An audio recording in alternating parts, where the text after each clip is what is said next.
Bismillahirrahmanirrahim. Assalamualaikum warahmatullahi wabarakatuh.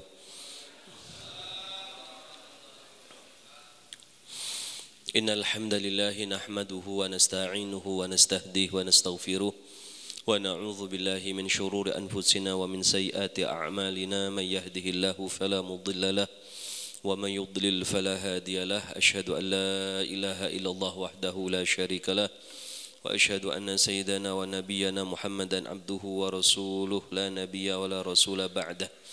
Allahumma fassalli wa sallim wa barik wa karrim ala sayyidina Muhammadin miftahi babi rahmatillah adada ma fi ilmillah salatan wa salaman daimaini bidawami mulkillah wa ala alihi wa sahbihi wa man walah. Subhanakallahumma la ilma lana illa ma 'allamtana innaka antal alimul hakim wa tub alaina innaka antat tawwabur rahim. Allahumma arinal haqqa haqqa warzuqna ittiba'ah wa arinal batila batila warzuqna ijtinabah wa la taj'alhu 'alaina mushtabihan fanattabi'al hawa. Allahumma 'allimna ma yanfa'una wanfa'na bima 'allamtana wa zidna min ladunka ilma. Rabbi shrah li sadri wa yassir li amri wahlul 'uqdatan min lisani yafqahu qawli wa saddid lisani wahdi qalbi bijahin nabi wal ali wa sahbi amma ba'du. Yang saya hormati dan saya muliakan bapak-bapak, ibu-ibu, para jamaah salat maghrib dan isya Masjid Ad-Du'a rahimakumullah. Alhamdulillah kita kembali manjatkan puji dan syukur kepada Allah Subhanahu wa taala. Kembali pada kesempatan malam hari ini kita bisa melaksanakan kewajiban kita, melaksanakan salat maghrib berjamaah di masjid yang mulia ini, dan kita akan melanjutkan kajian kita dalam materi fikih, khususnya fikih dalam pembahasan perbandingan 4 mazhab melalui pembahasan kitab Al-Fiqhul Islami wa Adillatuhu yang disusun oleh Asy-Syaikh Wahbah Zuhaili. Mudah-mudahan melalui kehadiran kita di tempat ini kita diberikan ilmu yang manfaat yang bisa menyempurnakan dan memperbaiki amal-amal ibadah kita di masa yang akan datang. Amin. Yang kedua, salat dan salam senantiasa kita haturkan pula kehadirat junjungan mulia Nabi Muhammad SAW beserta keluarga, para sahabat dan seluruh pengikut setia beliau hingga hari akhir. Bapak-bapak, ibu-ibu yang saya muliakan, pada kesempatan malam hari ini kita akan melanjutkan pembahasan kita dalam materi fikih bab thaharah, ya, bab tentang bersuci. Pada pertemuan yang lalu kita telah menyelesaikan pembahasan mengenai istinja, yaitu adab-adab membersihkan diri setelah buang air besar atau buang air kecil. Selanjutnya pada kesempatan malam hari ini kita akan melanjutkan pembahasan berikutnya. Kalau di dalam kitab ini adalah pembahasan keempat dari pembahasan thaharah atau bersuci, yaitu berkaitan dengan masalah wudu, ya. Wudu ini tentu merupakan salah satu pembahasan penting di dalam bab thaharah, karena wudu merupakan sebuah ibadah untuk menghilangkan hadas kecil. Selain wudu, tentu nanti kita akan mempelajari tentang mandi. Dalam hal ini adalah mandi wajib maupun mandi sunnah. Kemudian juga tayammum, ya, yang semua itu adalah untuk membersihkan hadas, ya, baik hadas besar maupun hadas kecil. Nah, dalam pembahasan wudu ini ada beberapa poin pembahasan yang akan kita pelajari. Kurang lebih ada 9 pembahasan. Yang pertama adalah tentang definisinya, kemudian macam-macam wudu, kemudian rukun wudu, syarat-syarat wudu, sunnah-sunnah atau perbuatan yang dianjurkan di dalam wudu, adab-adab dalam berwudu, kemudian perbuatan yang makruh atau tidak baik dilakukan di dalam berwudu, kemudian perbuatan yang membatalkan wudu, kemudian wudu bagi orang yang memiliki uzur, ya, misalnya orang yang selalu memiliki hadas, ya, kalau contohnya misalnya perempuan yang istihadhah atau perempuan yang sedang memiliki darah penyakit, ya, di mana dia itu selalu statusnya adalah hadas ya, seorang yang batal wudunya. Nah, bagaimana cara wudunya nanti akan dijelaskan pada pembahasan khusus. Dan yang terakhir adalah perbuatan yang dilarang bagi seorang yang tidak memiliki wudu ya. Jadi semuanya ini kurang lebih ada 9 pembahasan tentang wudu ini. Yang pertama kita akan membahas tentang definisi wudu. Jadi wudu dalam bahasa Indonesia tentu ngambil dari bahasa Arab ya, al-wudu, yang diambil dari akar kata wadha'ah ya, berasal dari kata wadha'ah yang artinya bercahaya atau sesuatu yang baik ya, atau sesuatu yang bersih. Itu makna dari wadha'ah yang menjadi akar atau asal kata dari kata wudu ini. Adapun secara istilah para ulama ini ada beberapa definisi tetapi hampir berdekatan. Intinya adalah wudu itu adalah sebuah perbuatan khusus ya, dengan niat khusus ya, yang diawali dengan niat khusus. Perbuatan khusus ini maksudnya adalah membasuh atau menyiramkan air pada anggota-anggota tertentu. Ya, dalam hal ini adalah wajah, tangan, kemudian kepala dan kaki ya, yang diawali dengan niat.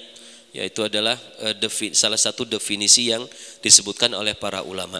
Di antara ulama juga mengatakan bahwa wudu ini adalah perbuatan untuk menghilangkan hadas kecil dengan cara-cara tertentu ya. Tetapi secara umum makna dari wudu ini adalah sama ya, adalah tindakan yang tindakan-tindakan tertentu untuk menghilangkan hadas kecil tersebut.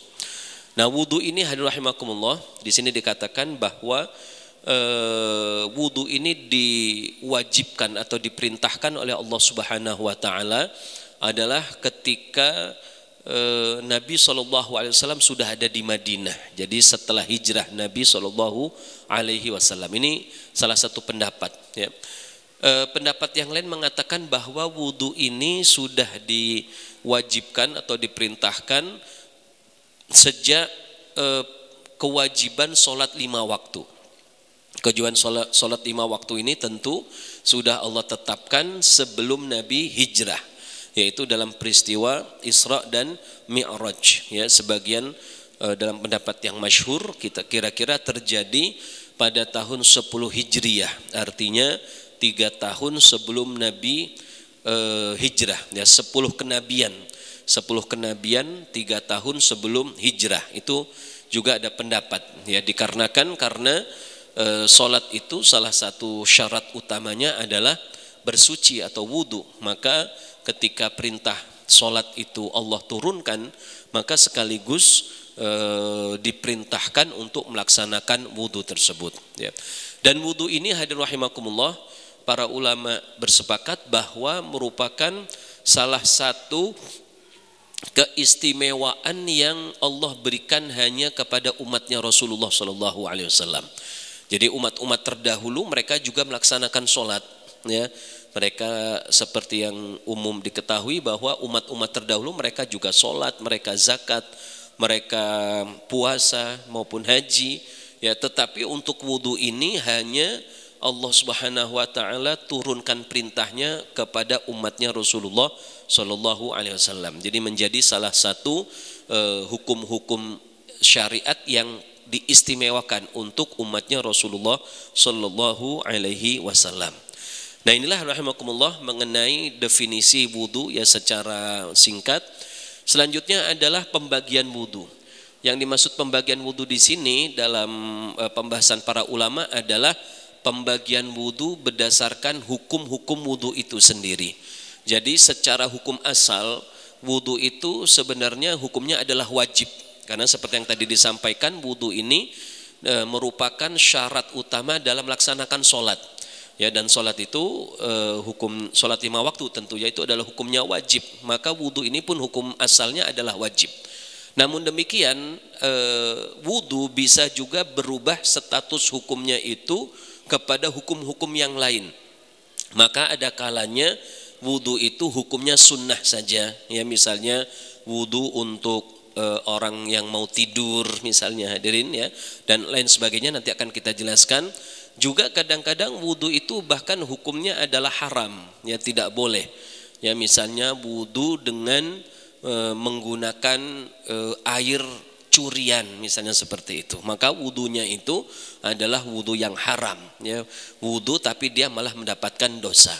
Nah, inilah pembagian yang disebutkan para ulama. Jadi secara global para ulama itu membagi wudu kira-kira dalam 3 kategori itu.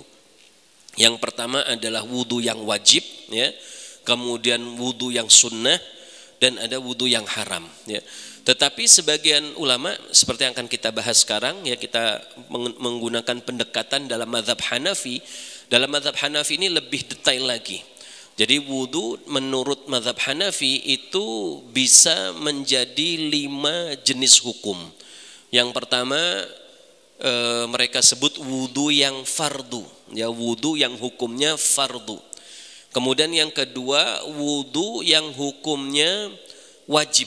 Nah, jadi sini mazhab Hanafi itu membedakan antara fardu dan wajib. Ya, ini memang hanya ada dalam mazhab Hanafi. Nanti akan saya sebutkan mengapa mereka membagi hukum, ada yang fardu dan ada yang wajib. Ya, tapi kalau menurut ulama yang lain, fardu maupun wajib itu sama, ya, tidak ada bedanya. Ya. Kemudian yang ketiga, mazhab Hanafi ini menyebutkan wudu itu hukumnya sunnah. Kemudian yang keempat ada wudu yang hukumnya makruh, ya, jadi wudu tapi malah makruh, nggak bagus begitu. Dan yang kelima, yang terakhir adalah wudu yang hukumnya adalah haram, ya, tidak boleh dilakukan. Nah, sekarang akan kita bahas satu persatu. Yang pertama wudu yang hukumnya fardu, ya, fardu. Dan seperti saya katakan tadi, mazhab Hanafi ini membedakan antara fardu dengan wajib. Ya, hukum yang fardu menurut mazhab Hanafi itu adalah sebuah hukum yang wajib tetapi ditetapkan berdasarkan dalil yang qat'i. Yang qat'i itu yang pasti, yang tidak ada keraguan di dalamnya. Misalnya masalah wudu untuk sholat 5 waktu. Wudu untuk sholat 5 waktu itu dalilnya jelas, tegas, sahih, tidak diragukan lagi. Semua ulama sepakat tanpa terkecuali bahwa orang yang melaksanakan sholat wajib maupun sholat sunnah itu harus melaksanakan wudu, ya. Maka dalam istilahnya orang Hanafi, wudu yang seperti ini namanya wudu yang fardu, ya. Tapi kalau menurut para ulama yang lain, mazhab Syafi'i, mazhab Maliki, mazhab Hambali, mereka mengatakan sama, ya. Pokoknya sesuatu yang harus dikerjakan, dan kalau ditinggalkan itu berdosa, yaitu namanya fardu atau nama wajib, itu sama saja, ya, tidak penting dalilnya. Nah, jadi di sini mazhab Hanafi mengatakan ada wudu yang fardu, ya. Yang pertama wudu yang fardu itu adalah wudu untuk melaksanakan sholat, baik sholat wajib maupun sholat sunnah, karena dalilnya jelas. Allah Subhanahu wa taala berfirman dalam Al-Qur'an, ya ayyuhalladzina amanu idza qumtum ilas shalah, jika kalian akan melaksanakan sholat, faghsilu wujuhakum, maka basuhlah wajah kalian, dan seterusnya. Allah menjelaskan tentang tahap-tahap dalam melaksanakan wudu, ya. Berdasarkan ayat ini para ulama sepakat, ya, berijma tanpa ada yang berselisih bahwa seorang yang mau melaksanakan sholat, baik sholat wajib maupun sholat sunnah termasuk sholat jenazah, maka dia wajib untuk melaksanakan wudu, ya. Kalau di dalam mazhab Syafi'i bahkan ditambah juga termasuk perbuatan-perbuatan yang mirip dengan sholat. Ada perbuatan yang bukan sholat tapi diserupakan dengan sholat, ya, disamakan dengan sholat. Misalnya adalah sujud tilawah, ya. Sujud tilawah itu sujud yang kita lakukan kalau kita membaca ayat-ayat sujud sajadah atau sujud tilawah, ya. Atau sujud syukur itu juga dalam mazhab Syafi'i juga harus menggunakan wudu karena dianggap sama dengan sholat, ya. Kemudian yang kedua, bapak-bapak, di dalam mazhab Hanafi yang dikategorikan wudu yang fardu, yaitu wudu yang ditetapkan berdasarkan dalil yang qat'i, yang pasti, yaitu menyentuh dan membawa Al-Qur'an, ya. Menyentuh dan membawa Al-Quran menurut mazhab Hanafi, juga menurut ulama-ulama lain yang 4 mazhab, itu hukumnya wajib dalam keadaan suci. Jadi tidak boleh seseorang tidak dalam keadaan suci baik hadas kecil maupun hadas besar untuk menyentuh atau membawa Quran. Menyentuh itu ya disentuh begitu ya, dipegang gini. Kalau membawa itu diangkat begini atau diletakkan di kantong ya, itu jadi ulama 4 mazhab sepakat bahwa membawa dan menyentuh Al-Quran wajib dengan wudu ya, tidak boleh tanpa wudu. Bahkan kalau mazhab Hanafi memasukkannya dalam kategori fardu, yaitu yang dalilnya pasti ya, yang dalilnya tidak terbantahkan ya. Meskipun memang masalah ini hadirin itu ada perbedaan para ulama ya, tetapi memang yang mengatakan kebolehan untuk menyentuh atau membawa Al-Quran tanpa wudu itu adalah hanya mazhab Az-Zahiri. Mazhab Zahiri ini adalah salah satu mazhab dulu di dalam Islam, tetapi sekarang sudah punah ya, tidak ada lagi pengikutnya ya. Mazhab Zahiri juga dulu muncul di masa-masa zaman Imam Syafi'i dan Imam Ahmad ya, bahkan pendirinya yaitu Ali bin Dawud Al-Zahiri itu adalah muridnya, salah satu murid daripada Imam Syafi'i ya, salah satu murid dari Imam Syafi'i. Lalu dia ini ya, Imam Ali bin Dawud Al-Zahiri punya cara berfikir atau berijtihad yang berbeda, maka dia kemudian memiliki mazhab yang berdiri sendiri. Tetapi mazhab ini pengikutnya sedikit dan cepat sekali punah ya, cepat sekali punah sebagaimana beberapa mazhab fikih yang lain ya. Nah sekarang sudah tidak ada lagi ya, cuma sisa-sisa pendapat-pendapat mereka masih banyak ditemukan dalam kitab-kitab fikih para ulama, dan juga ada kitab fikih mereka yang khusus ya membahas mazhab mereka itu. Jadi mazhab Daud Az-Zahiri ini membolehkan menyentuh Quran tanpa wudu ya. Nah, apa dalil para ulama secara umum, mayoritas ulama tentang kewajiban menyentuh Quran dengan dalam keadaan bersuci? Yaitu ayat di dalam Al-Quran, yaitu Allah berfirman la yamassuhu illal mutahharun ya, tidak menyentuhnya, maksudnya Quran itu kecuali yang disucikan, maksudnya orang-orang yang sudah suci ya. Nah berdasarkan ini para ulama mengatakan orang kalau mau menyentuh Quran itu harus dalam keadaan suci ya. Dan Quran yang disebutkan di dalam ayat ini menurut para ulama tersebut adalah Quran yang sudah diturunkan di bumi ini, bukan Quran yang ada di Lauh Mahfuz. Kalau menurut Daud Zahiri yang tadi mengatakan tidak wajib menyentuh Quran ya, bahwa yang dimaksud menyentuh Quran itu di dalam ayat ini adalah Quran yang masih di Lauh Mahfuz, di mana tidak boleh disentuh kecuali oleh malaikat-malaikat yang disucikan ya. Tapi pendapat ini pendapat yang dianggap lemah oleh banyak ulama ya. Karena apa?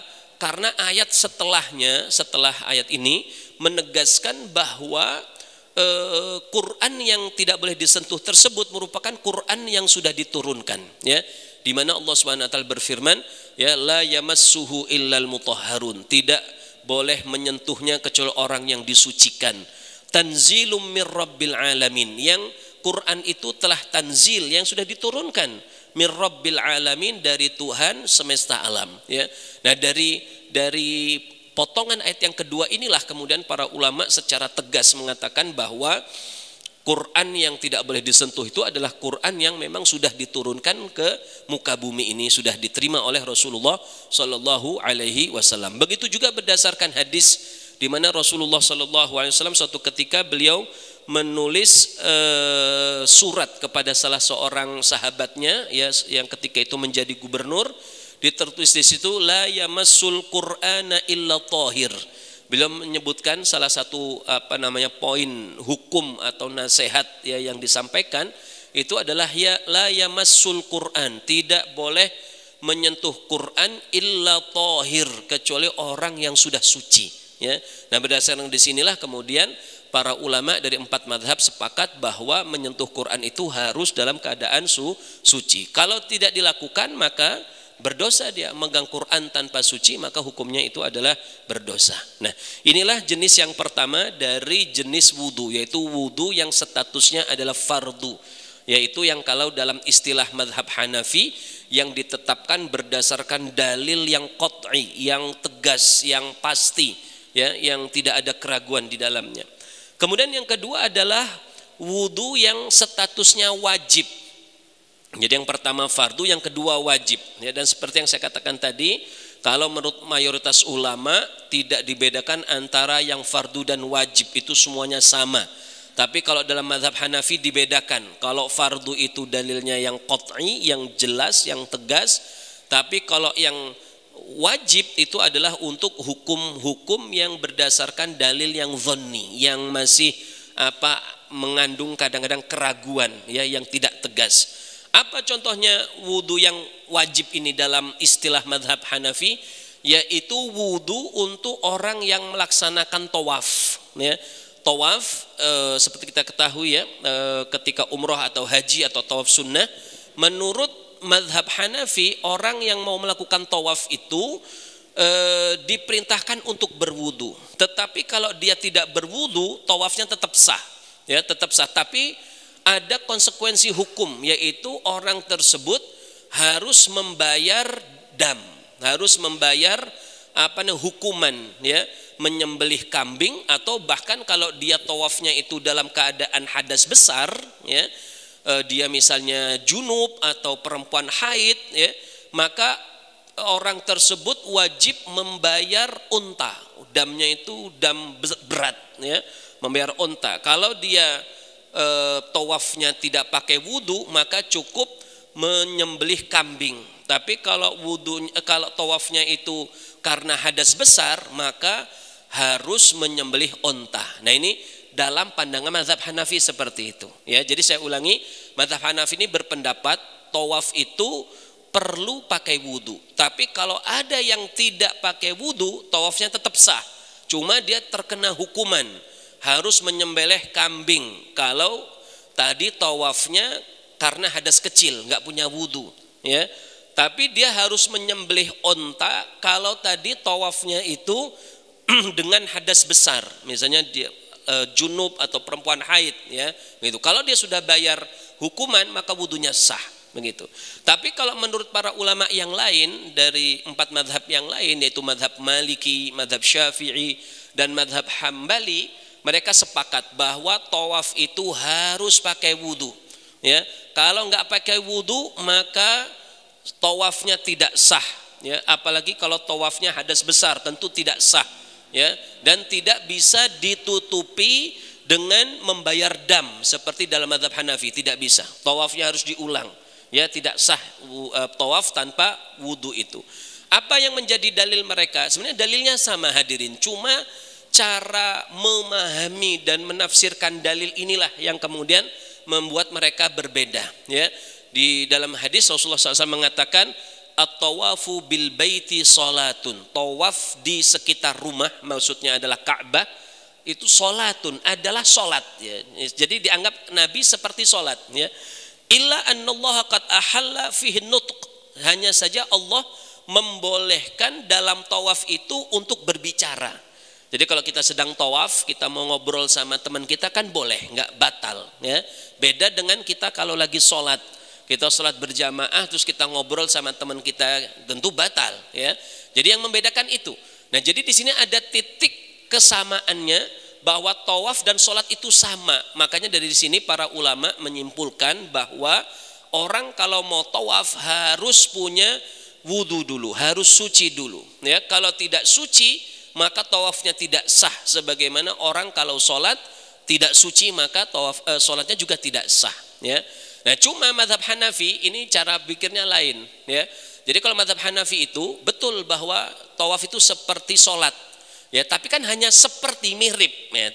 Tidak merupakan sholat secara tegas begitu. Jadi di situ ada sisi kelemahan lah, ya, mungkin sisi yang lemah yang di situ tidak mesti harus dilakukan dengan berwudu. Kalau dia melaksanakan tawaf dengan tidak berwudu, bisa dianggap sah selama dia membayar dam, membayar hukuman atas tindakannya melakukan tawaf tanpa bersuci tadi, ya. Nah, ini hadirin, jadi sekali lagi, jadi secara umum sebenarnya kalau kita ambil benang merahnya, sebenarnya tidak ada perbedaan bahwa orang kalau mau tawaf itu ya harus suci, begitu, ya. Karena dalam mazhab Hanafi pun meskipun boleh tanpa suci, tapi kan harus bayar dam. Ini kan tentu berat juga, orang kalau mau melakukan ibadah kan tentu menghindari hal-hal yang sifatnya yang hukuman seperti ini ya. Nah ini pembagian yang kedua ya dari wudu, yaitu wudu yang sifatnya atau yang hukumnya adalah wajib. Selanjutnya adalah wudu yang hukumnya adalah sunnah atau dianjurkan.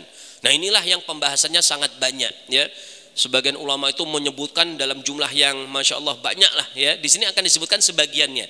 Jadi di antara wudu-wudu yang dianjurkan itu adalah yang pertama dikatakan di sini at-tawaddu'u likulli shalah, yaitu berwudu setiap kali kita mau sholat meskipun kita belum batal. Nah misalnya habis kita sholat maghrib begini kan sudah sholat kita, terus nanti mau sholat isya belum batal, kita tetap dianjurkan berwudu ya.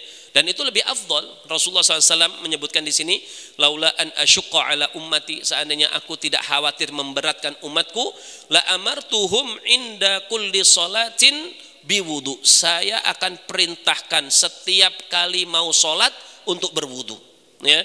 Jadi itu yang dianjurkan seperti itu, dan itulah yang dulu hadirin dilakukan oleh Rasulullah SAW, bisa dikatakan hampir sepanjang hidupnya. Beliau itu kalau mau sholat selalu berwudu. Cuma memang ya ini yang kemudian dijadikan sebagai pertimbangan ulama bahwa wudu untuk setiap sholat itu nggak wajib, adalah ketika di akhir-akhir hidup beliau Rasulullah SAW ini tampak ya atau terlihat pada sebagian sahabat ketika mau sholat yang kedua beliau tidak wudu. Ya, ketika mau sholat yang kedua beliau tidak wudu. Itulah yang kemudian ditanya salah satunya oleh Umar ibn Khattab, ya Rasulullah, tampaknya ini ada sesuatu yang lain gitu ya. Engkau ini tidak biasanya kalau mau sholat selalu wudu, tapi ini enggak ya. Dan itu yang kemudian lah menjadi kebiasaan akhir dari Rasulullah Shallallahu Alaihi Wasallam. Tapi meskipun demikian para ulama tetap sepakat bahwa seseorang yang memperbaharui wudunya ketika mau melaksanakan sholat, maka itu lebih afdal daripada yang tidak melakukannya.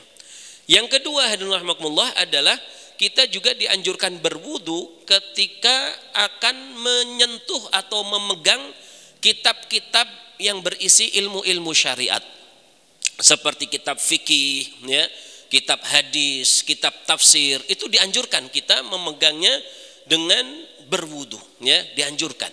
Dan ini juga disepakati oleh para ulama ya. Tetapi kalau kitab tersebut kandungan tulisan Al-Qur'annya atau bacaan Al-Qur'annya lebih banyak daripada kandungan tulisan yang non-Qur'an ya, maka diwajibkan berwudu. Saya ulangi, kalau misalnya ada kitab ya, isinya itu kebanyakan adalah ayat Quran ya, yang bukan ayat Quran hanya sedikit ya, jadi lebih banyak kandungannya adalah Quran, maka kitab yang seperti itu dikategorikan atau dihukumi seperti Quran. Dia bukan Quran tetapi dikategorikan hukumnya dengan Quran, maka yang memegangnya itu harus berwudu ya, memegangnya harus berwudu ya. Kita kasih contoh lah ya, misalnya sekarang kan banyak kitab-kitab yang bercampur antara Quran dan bukan Quran, misalnya buku terjemahan Al-Quran. Nah itu nanti kita bisa lihat, di situ mana kandungan yang paling banyak. Kalau kandungan Qurannya lebih sedikit, maka memegangnya tanpa wudu nggak ada masalah ya. Tapi kalau Qurannya lebih banyak, maka disifati atau dihukumi seperti Quran. Meskipun dia bukan Quran, tetapi dihukumi seperti Quran. Nah itu, jadi itu yang disebutkan para ulama. Nah namun demikian seperti yang tadi disebutkan, meskipun ada buku yang Qurannya itu sedikit, tetap kalau kita bisa memegangnya itu adalah dengan berwudu terlebih dahulu ya. Bahkan dulu Imam Malik ini imam mazhab Maliki ya, pendiri mazhab Maliki, beliau itu ahli hadis besar di Madinah. Setiap kali beliau mau menyampaikan hadis, beliau wudu dulu ya, saking beliau itu memuliakan hadis ya, seperti beliau memuliakan Al-Quran. Kemudian yang ketiga, kita juga dianjurkan berwudu adalah ketika mau tidur ya, mau tidur atau bangun dari tidur, bersegera untuk berwudu. Kalau mau tidur memang dianjurkan sekali untuk berwudu hadirin, karena wudu ini akan menjadi salah satu benteng kita dari hal-hal yang mungkin sifatnya kurang baik ya, karena orang kalau dalam keadaan tidur itu kan tidak ada yang menjaga ya, dalam keadaan lengah begitu. Nah, dengan kita berwudu maka kita akan lebih diberikan penjagaan oleh Allah Subhanahu wa taala. Dalam hadis juga Rasulullah SAW pernah mengajarkan ya, idza ataitaka madja'aka fatawaddo ya, kalau kamu itu mau mendatangi tempat tidurmu maka wudulah. Fatawaddo wudu akalis sholah, wudumu kamu wudulah seperti wudu kamu mau sholat ya. Jadi kalau kita mau tidur hadirin memang bagusnya kita berwudu dulu. Nanti kalau kita bangun juga bagus lagi untuk bersegera berwudu kembali. Kemudian berikutnya juga dianjurkan berwudu setelah kita memandikan jenazah. Setelah kita memandikan jenazah.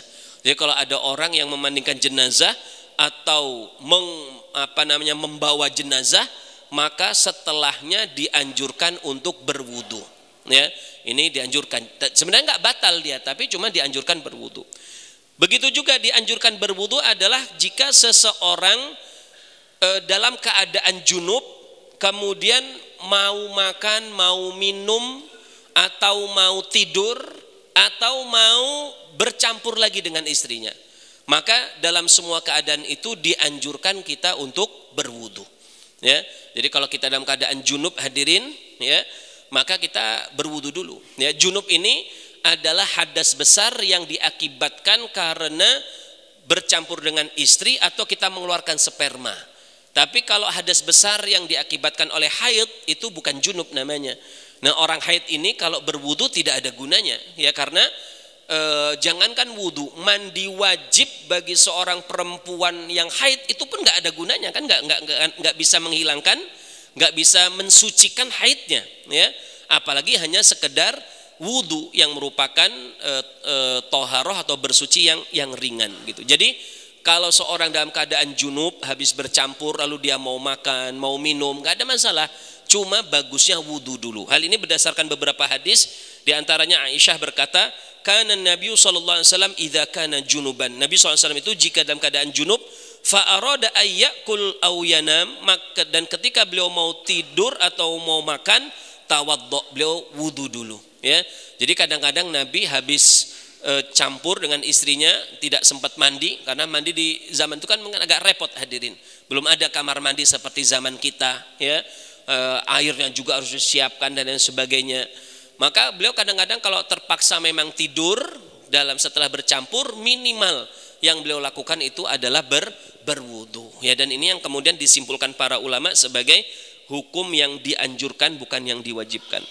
Begitu juga yang kelima, dianjurkan berwudu apabila seorang itu baru saja mengalami amarah yang terlalu besar ya, baru marah berat gitu ya, maka dianjurkan untuk berwudu ya. Kata Nabi SAW, karena wudu itu, karena marah itu dari setan itu dari air, maka padamkanlah ya api kemarahan kita itu dengan berwudu. Beliau mengatakan, fa idza ghadiba ahadukum falyatawaddo, kalau salah seorang di antara kalian itu marah ya, maka di antara untuk meredam kemarahan kita adalah dengan cara berwudu. Begitu juga wali qiraatil Quran, atau ketika kita mau baca Quran atau membaca hadis ya, atau membaca kitab-kitab ilmu syariat, maka dianjurkan berwudu. Kalau tadi kan memegang kitabnya, kalau ini belajar saja dianjurkan untuk berwudu. Begitu juga ketika mau azan, mau iqamat ya, mau menyampaikan khutbah ceramah ya, secara umum dianjurkan berwudu ya. Kalau khutbah Jumat, nah ini ada sedikit perbedaan. Kalau khutbah Jumat, menurut kebanyakan para ulama, khutbah seorang khotib itu tidak wajib berwudu. Jadi seorang khotib, kalau menurut umumnya ulama, kalau dia menyampaikan khutbahnya dalam keadaan tidak berwudu, khutbahnya sah. Tapi nanti kalau dia mau sholat Jumat tentu dia wudu dulu ya, dia wudu dulu. Tapi kalau menurut mazhab Syafi'i, ini hanya ada dalam mazhab Syafi'i. Dalam mazhab Syafi'i seorang khatib Jumat, ini khusus untuk khatib Jumat dan khatib sholat-sholat yang besar hadirnya seperti hari raya, kemudian sholat istisqa ya, maka khatibnya itu harus dalam keadaan wudu Ya, ini dalam mazhab Syafi'i. Kalau misalnya batal khotib itu, maka dia suruh turun, kemudian wudu dulu, kemudian melanjutkan khutbahnya. Ya, seperti itu. Tapi kalau menurut umumnya ulama, hal tersebut tidak disyaratkan. Berikutnya, ba'da irtikabi khati'atin, setelah seseorang melakukan dosa besar. Nah, jadi kalau seorang melakukan dosa besar, hadirin, maka dianjurkan berwudu. Karena apa? Akan mengurangi daripada beban-beban dosanya itu. Selanjutnya kita lompat ya, jenis keempat dari wudu, yaitu wudu yang makruh. Wudu yang makruh ini hanya ada di dalam mazhab Hanafi. Bahwa di dalam mazhab Hanafi dikatakan wudu makruh itu adalah kalau seorang berwudu setelah sebelumnya dia sudah berwudu, artinya dia memperbaharui wudu, padahal wudu yang pertama itu belum dia pakai untuk sholat. Jadi misalnya begini, saya sekarang wudu, ya, setelah saya wudu, ya, tahu-tahu datang sholat isya, lalu saya wudu lagi. Padahal wudu saya yang pertama tadi ini, yang sekarang ini belum saya pakai untuk ibadah, ya. Lalu saya wudu lagi. Nah, maka wudu yang kedua ini dianggap buang-buang air, ya, israf, ya, menyia-nyiakan air, maka hukumnya makruh. Ini di dalam mazhab Hanafi seperti itu. Jadi dalam mazhab Hanafi ada jenis wudu yang keempat, yaitu wudu makruh, yaitu apabila seorang berwudu sementara di wudu yang pertama itu masih ada dan belum dipakai untuk ibadah, ya. Seharusnya yang bagus wudunya paling tidak dipakai dulu untuk sholat, meskipun sholat sunnah. Nah, setelah itu kalau dia mau wudu lagi silahkan. Yang terakhir hadirin, yaitu wudu yang hukumnya haram, ya. Wudu yang hukumnya haram ini bisa dikatakan sepakat para ulama, yaitu wudu yang menggunakan air yang haram dipakai, yaitu air misalnya hasil curian atau merampas hak orang lain, ya. Maka wudunya itu hukumnya haram, ya, wudunya hukumnya haram. Artinya apa? Dengan dia berwudu menggunakan air itu dia berdosa, ya. Nah, cuma para ulama berbeda pendapat, apakah wudunya itu sah atau tidak. Misalnya Pak, ya, ada orang wudu mencuri air, atau dia pergi ke sumur nggak izin, dia nimba air nggak izin sama tuan rumahnya, itu kan apa, seperti ghosab. Ghosab itu pakai barang orang tapi nggak izin, ya. Para ulama sepakat itu tidak boleh, dan itu bukan hanya dalam wudu, begitu juga dalam ibadah lain. Misalnya ada orang sholat tapi pakai baju hasil curian, pakai baju punya orang lain tanpa izin, ya. Atau misalnya ada orang menyembelih hewan, pisaunya ini pisau curian, atau pisaunya punya orang lain tanpa izin, maka seluruh ulama sepakat tindakannya itu berdosa, ya. Dia telah mencampur ibadah dengan perbuatan yang haram, maka dia berdosa. Cuma pertanyaannya, apakah ibadahnya itu sah atau tidak? Menurut umumnya para ulama, orang yang wudu pakai air curian, atau orang yang sholat pakai baju curian, atau orang yang sholat di rumah yang dia itu merampas dari rumah orang lain, ya, maka sholatnya tetap sah tapi dia berdosa, ya. Sholatnya tetap sah selama dikerjakan sesuai rukun dan syaratnya, maka sholatnya sah. Cuma dia berdosa karena apa? Menggunakan hak orang lain tanpa izin. Nah, tetapi kalau menurut pendapat kedua, yaitu mazhab Hambali, orang yang melaksanakan sholat dengan bersamaan melakukan maksiat, maka ibadahnya nggak sah. Jadi kalau ada orang wudu pakai air curian, wudunya nggak sah. Ada orang sholat pakai baju curian nggak sah, atau di rumah secuan juga nggak sah, ya, seperti itu. Jadi tidak sah menurut mazhab Hambali ini. Dan ini hadirin yang mungkin bisa kita lihat, ya, prakteknya di zaman sekarang, di setahun atau 2 tahun yang lalu di Saudi itu ada fatwa, ya, orang yang melaksanakan ibadah haji tanpa visa yang resmi maka hajinya tidak sah. Itu kan itu fatwa di Saudi seperti itu.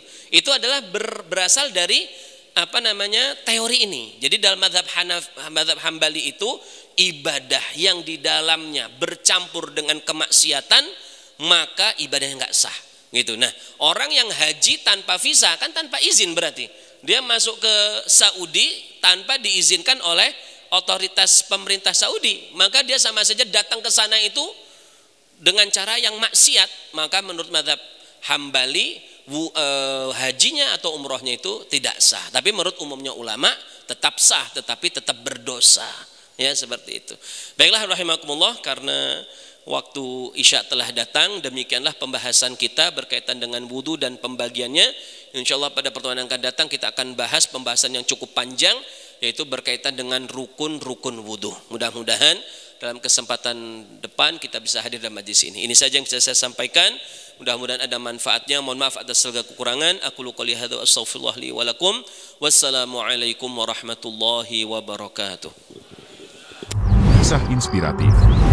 Hukum Islam, adab seorang muslim, tata cara beribadah, amalan kehidupan, motivasi sukses dan cara bisnis, parenting Islam dan Samawa.